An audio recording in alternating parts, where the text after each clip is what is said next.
So the very first trailer for Godzilla X Kong has just dropped, and boy, that last shot of Godzilla and Kong running together towards the screen, I mean, that's going to be us going to get our ticket from the box office, right?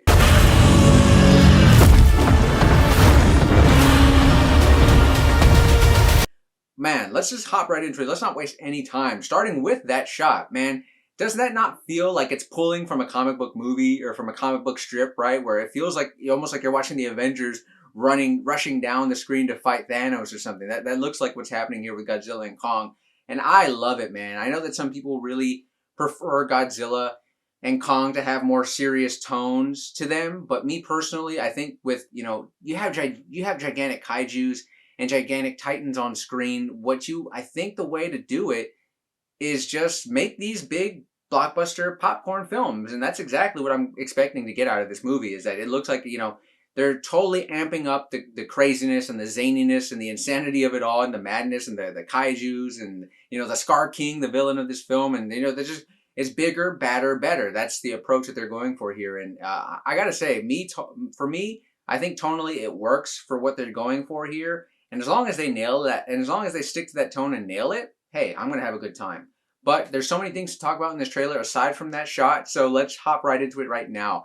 Starting with, I think the biggest thing for me is that Godzilla, y'all, he's in his Barbie era. I mean, the color change from, the old school blue to now he's got this pink aura around him. I know that might irk some people, but me personally, I know I'm a little bit biased because pink is my favorite color. But I love the look. I love the change. And I think the questions that it starts to beg for me, and I'm sure for you as well, is what other changes does this mean for Godzilla? What other changes come with that color change? Does that mean a change in a power set? Does that mean a change in abilities that come with this color? We're just going to have to wait and see. We didn't get any hints to that in this trailer, which I'm okay with. This is just the first trailer. We want to keep those new abilities that Godzilla may be potentially having, which I'm thinking if they're doing a color change, Godzilla has to have some new powers that come with this, that come equipped with this color change. So, I'm digging the look aesthetically, but I'm wondering what other changes might this possibly be meaning for Godzilla in terms of his powers and abilities that we're going to see him put on display on the big screen. I got to watch this in IMAX, by the way. I know I just keep gushing about just the presentation and the scope of this film, but I really am digging it. So, props to Godzilla for the color change, and girl, go get it. If you want to be Barbie influenced, go ahead, go for it, Godzilla. I don't care. Do your thing. But the next thing that I want to talk about is that, kind of like with the first film with Godzilla versus Kong, Kong seems to be taking the front seat, right, in terms of these films, and I'm okay with that. I know some people prefer Godzilla to Kong, but man, when you think of Monarch Legacy of Monsters, and then you think of, Godzilla -1 that just came out, and then the two Godzilla movies that have come out in this franchise, in this universe, and the countless Godzilla movies that have come out over time, Kong has not gotten as much spotlight as Godzilla. So I'm okay with him being sort of the first lead, where Godzilla is sort of the co-lead. I'm okay with that because I'm a really big fan of the King Kong character. I've never seen a King Kong movie that I haven't liked. So I'm okay with Godzilla sort of taking a little bit of a backseat to Kong. And hey, I feel like with the Kong character, they're really giving him a lot more too. Not only is he again now the new ruler and the new king of Hollow Earth, but we see that there's another simian Titan species that in the form of King Scar, or the Scar King, who's going to be, coming out for blood. And apparently he's so powerful that he's got to bring Godzilla out from the ice. And Godzilla's got to come out out of his slumber to help out King Kong to take out the Scar King. And me personally, go ahead. I'm all for it. And King Kong's looking badass in this trailer too, man. He's got his, I don't know what he's got, like an exoskeleton on, or he's got like a mechanical arm or something, sort of looking like the Winter Soldier or straight out of Captain America.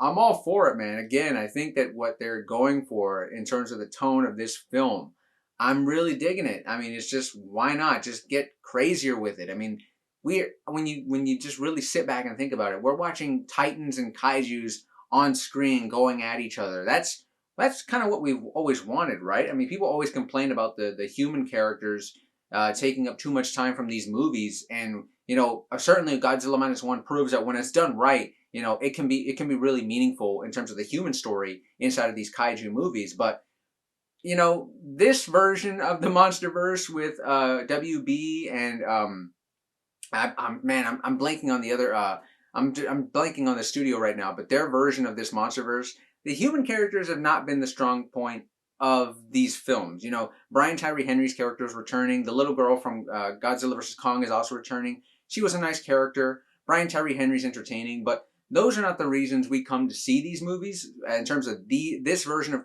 King Kong and Godzilla, for this version of King Kong and Godzilla, we come to see them, and we want to see them on screen as much as possible. So, you know, I understand why some people might be upset that Godzilla maybe isn't getting as much love in this trailer as opposed to King Kong and Scar King. But me personally, I think, hey, just take it down a notch, and by the time we get to the movie, I feel like we're gonna get plenty of Godzilla, and the wait in terms of seeing him on screen will be worth it. But yeah, those are pretty much all my thoughts that I have for this first trailer. But I'm very curious to hear your thoughts as well, because that's a big portion of what I love to do on the channel, is just have a conversation with you guys and talk about it. But yeah, that's going to be it for me. And as always, if you like what you've heard today and you want to stay up to date on all the latest in the world of movie news, TV news, and film news, and video game news, and all of it, well, you're in the right place. And I hope you consider subscribing to the channel, because I would love to have you along for the ride. But until next time, guys, this has been Millennium Media, and I will see you all very soon.